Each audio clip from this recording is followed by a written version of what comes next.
ما كان لبشر أن يؤتيه الله الكتاب والحكم والنبوة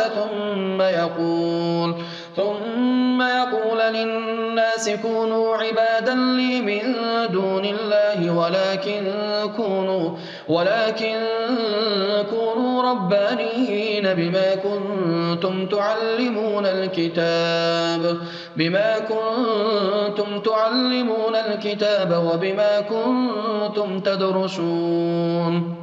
The fundamental principle of Deen is that no human being, even though Allah may have given him a code of laws, or the power to enforce it or even prophet, has the right to say to the others, you should obey me, rather than Allah. What he should say is, you should be amongst those who belong to Allah, by following his book, which you study and teach to others.